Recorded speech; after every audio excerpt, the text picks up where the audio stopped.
Hello and welcome to day 12 of our preparation for Marian Consecration. I'm Blake. And I'm Madonna. And today we hear that St. Maximilian Kolbe tells us that becoming a saint is really not that hard. So he gives us an actual equation to become a saint.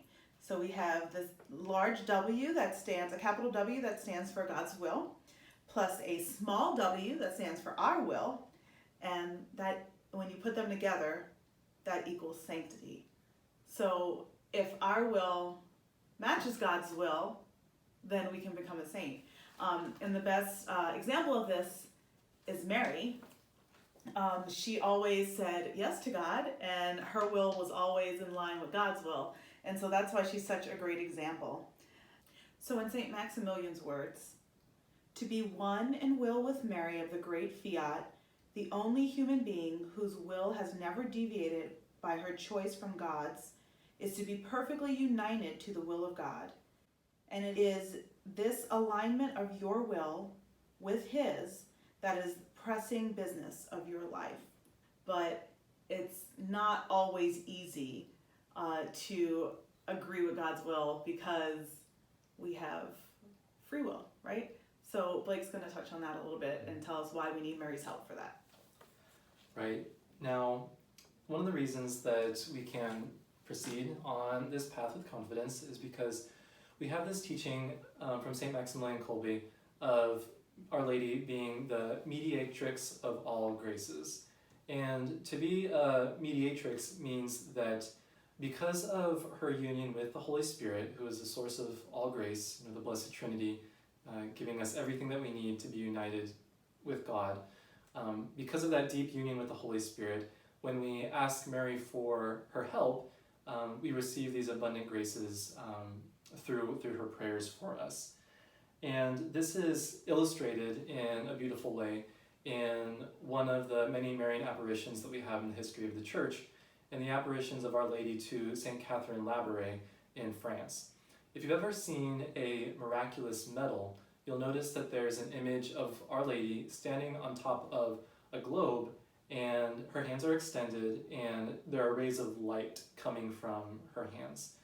And when you look at the image, you'll notice that there are rings on Our Lady's fingers, and the rays are actually coming forth from those rays. And the light represents the graces that are being bestowed upon the Church, on all of us, through Our Lady's prayers. And at one point, St. Catherine noticed that some of the rings on Mary's fingers were not illuminated. They weren't lit up, and no rays of light were coming from them. And so St. Catherine asked Mary why that was the case, and Mary said, it's because there are graces that are ready to be had, but people aren't asking for them.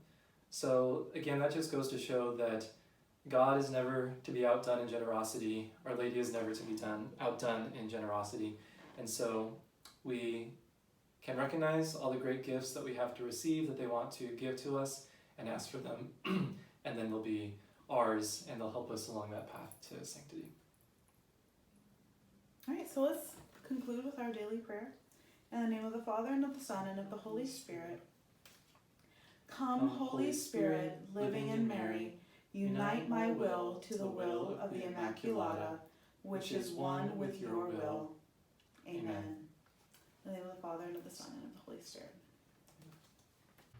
Regina Celi laetare, Alleluia, quia quem eruisti portare, Alleluia, resurrexit sicut dixit, Alleluia, ora pro nobis Deum, Alleluia.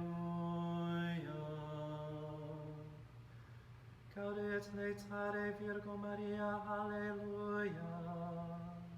Quia surrexit Dominus vere, Alleluia.